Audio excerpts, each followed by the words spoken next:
Jay Leno made over $150 million from The Tonight Show and never spent a single dollar of it. All of that money just sat there untouched. His stand-up cash bought the cars. And right now, 15 Corvettes sit in his garage, including one that literally does not exist anywhere else on Earth.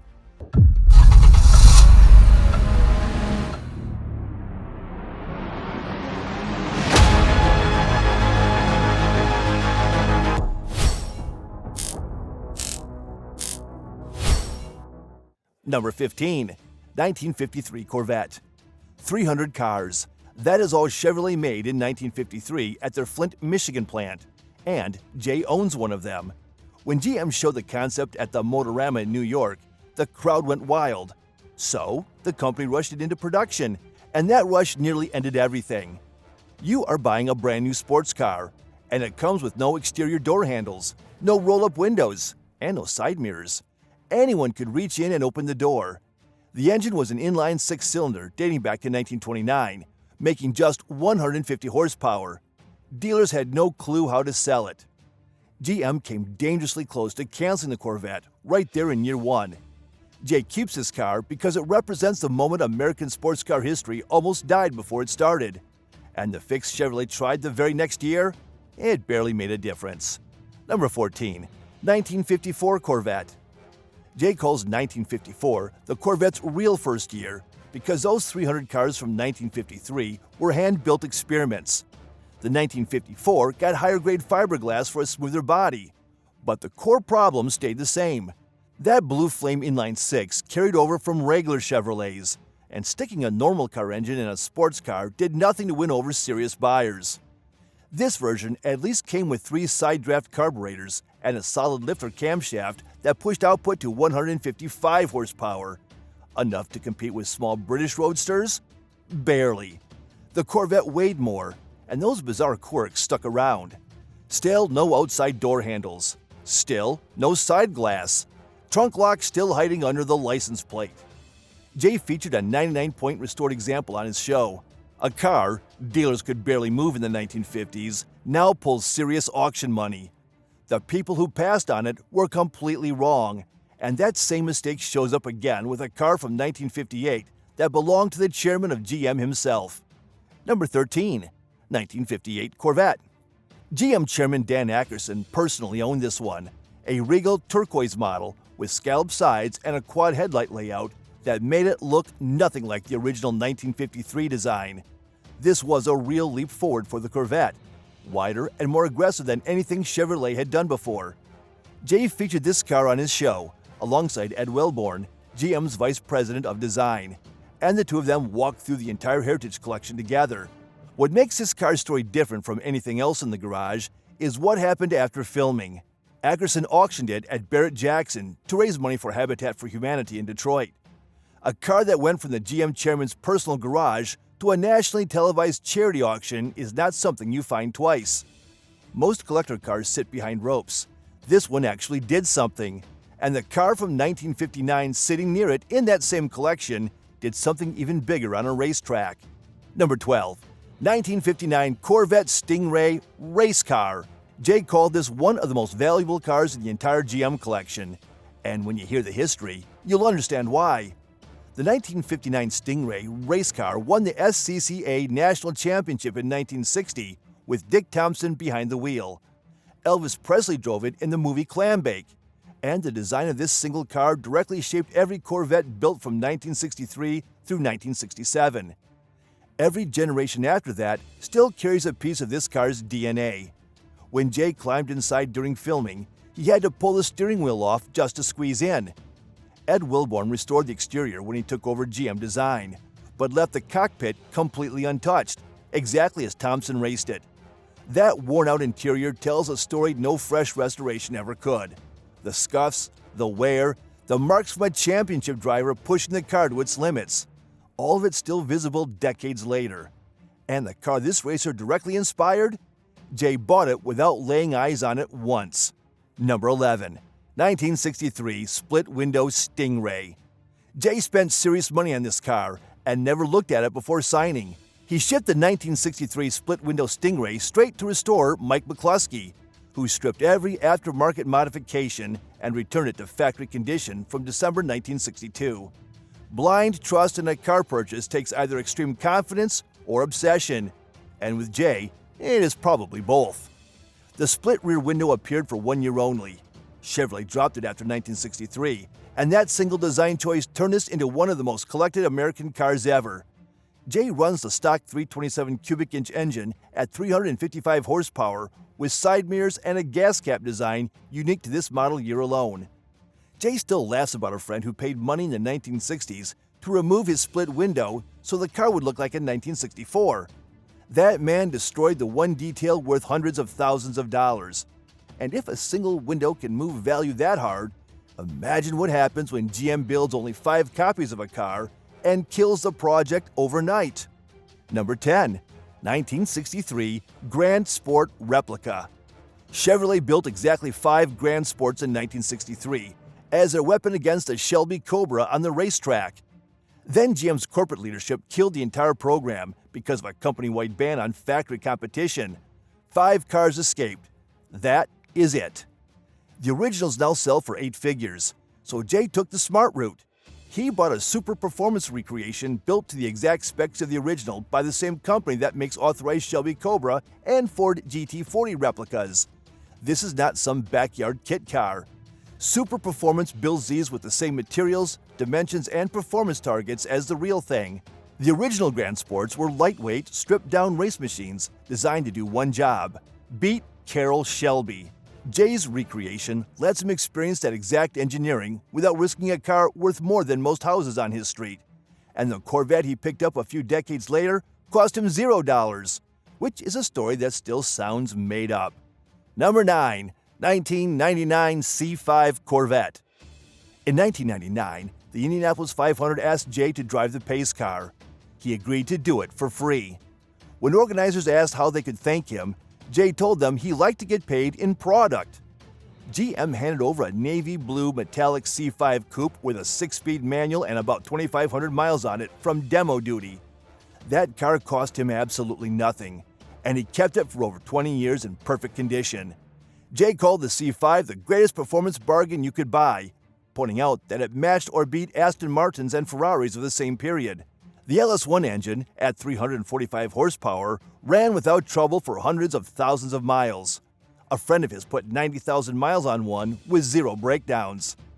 A man worth hundreds of millions still considers a free base model Corvette one of his favorite cars. That tells you everything about what the C5 actually delivers on the road. And the car that came after this one? There is exactly one on the entire planet. Number 8. 2002 Z06 Tiger Shark. One prototype, one owner. Nobody else has this car. The 2002 Z06 Tiger Shark started as a standard Z06 and went through a full wide-body transformation by Techstar designed to push the Corvette into exotic territory. The original 5.7-liter LS6 got bored out to 6.5 liters, but Jay blew that engine and replaced it with a 7.0-liter LS7, making 505 horsepower. Then everything went wrong. A grounding issue in the electrical system killed the car completely, and the Tiger Shark sat dead in Jay's garage for 2 full years. Mechanic after mechanic walked away stumped. When his crew finally tracked down the bad connection, the car came back to life. This was supposed to be a production model. Techstar designed it, GM showed interest, and the plan was to sell the body kit to Z06 owners nationwide. That never happened. The project died, the industry forgot about it, and the only completed car ended up with a comedian in Burbank who refused to let it rot. Number 7. 2005 C6 Corvette. Most of Jay's 181 cars are rare, expensive, and hard to find. The C6 Corvette sits in the middle of all that as proof the man actually enjoys driving normal vehicles. The C6 refined everything the C5 started, with cleaner styling, better road manners, and fixed headlights that replaced the pop-ups from the C4 and C5 generations. Jay has featured multiple C6 models on his show, and he keeps coming back to the same point. American sports cars deliver performance that costs 3 to 4 times more when you buy the same thing from Europe. The LS engine family carried forward into the C6 with the same bulletproof reliability that made the Corvette famous. Jay drives this car on regular days, not show days, not filming days, just normal afternoons. A man with a $20 million McLaren choosing a C6 for a Tuesday errand run says more about the Corvette's quality than any review ever could. And the car GM gave him after this? It carries a serial number that can never be repeated. Number 6. 2009 ZR1. VIN 0001. When GM finished building the most powerful Corvette in their history at that point, they gave serial number 0001 to Jay Leno. The 2009 ZR1 packed a supercharged 6.2-liter LS9, producing 638 horsepower, and Jay's car carries a VIN ending in 0001, the first one off the Bowling Green production line. That kind of access does not come from being famous. It comes from decades of showing up, knowing the engineering, and caring about the cars in a way that GM's own team respected. Jay filmed a full demo of the ZR1 that went viral in the car community, and the footage became one of the most watched Corvette videos online. Having VIN 0001 of any car is special. Having VIN 0001 of the most powerful Corvette GM had ever produced at that time, that is a piece of history that sits in one garage and will never exist again. And what Chevrolet did 11 years later turned the entire Corvette world upside down. Number 5. 2020 C8 Stingray. For 67 years, every Corvette put the engine in front of the driver. In 2020, Chevrolet finally moved it to the back.